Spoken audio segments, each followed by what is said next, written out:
ನಾವು ಅರ್ಥ ಮಾಡ್ಕೊಳ್ಳೇಬೇಕಾಗಿದೆ ಅಂತ. ಎಷ್ಟೋ ಸಲ ಕೆಲವೊಂದ್ಸಲ ತಂದೆ ತಾಯಿಗಳು ಊಟಕ್ಕೋಸ್ಕರ ಯಾವುದೊಂದು ನಾಮಕರಣಕ್ಕೋ ಗೃಹ ಪ್ರವೇಶಕ್ಕೆ ಹೋದಾಗ ಅಪ್ಪ ಇದ್ದಾನಲ್ಲ ಅವನು ನೋಡ್ಲಿಕ್ಕೆ ಹೊರಟ. ಬಹಳಷ್ಟು ಮಕ್ಕಳು ಮಾತಾಡ್ತಾರೆ, ನಮ್ಮಪ್ಪ ಬೈತಾನೆ, ನಮ್ಮಪ್ಪ ಹೊಡಿತಾನೆ ಅಂತ. ಹೌದು ರೀ, ಹೊಡಿತಾನೆ. ಹೊಡೆದು ಹಿಂದ್ಗಡೆ ಹೋಗಿ ಹಳ್ಳಿಕ್ಕೆ ಶುರು ಮಾಡ್ತಾನೆ. ಇವತ್ತು ನನ್ನ ಮಗನ್ ಹೊಡೆದು ಬಿಟ್ನಲ್ಲ, ನನ್ನ ಮಗಳನ್ನ ಬೈದು ಬಿಟ್ನಲ್ಲ ಅಂತ ಹೇಳಿ ಅಳ್ಲಿಕ್ಕೆ ಶುರು ಮಾಡ್ತಾನೆ ಅಂತ ತಂದೆ.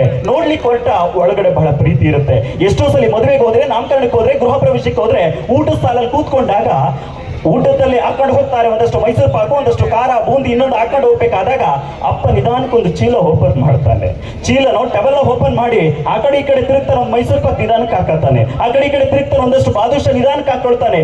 ಯಾಕೆಂದ್ರೆ ಎಲ್ಲ ನಾನೇ ತಿಂದ್ರೆ ಸರಿ ಹೋಗಲ್ಲ.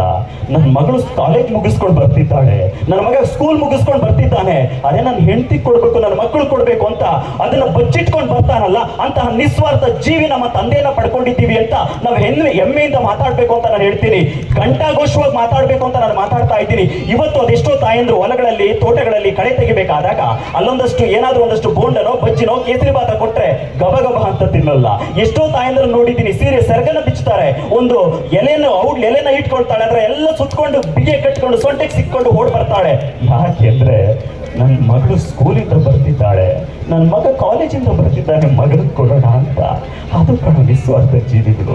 ಇವತ್ತೇನ್ ಮಾಡ್ತಾ ಇದೀವಿ? ತಂದೆ ತಾಯಿಗಳ ಕಷ್ಟ ಕಾರ್ಪಣೆಗಳನ್ನ, ದುಃಖ ದುಮ್ಮಾನಗಳನ್ನ, ನೋವಿನ ವ್ಯಥೆಗಳನ್ನ, ಅವ್ರು ಪಡ್ತಾ ಇರುವಂತ ಬಾಧೆಗಳನ್ನ ಅರ್ಥ ಮಾಡ್ಕೊಳ್ಳದೆ ಎಲ್ಲೋ ಒಂದ್ ಕಡೆ ಅನಾಥಾಶ್ರಮಗಳಿಗೆ ಹಾಕ್ತಾ ಇದ್ದೀವಿ, ವೃದ್ಧಾಶ್ರಮಗಳಿಗೆ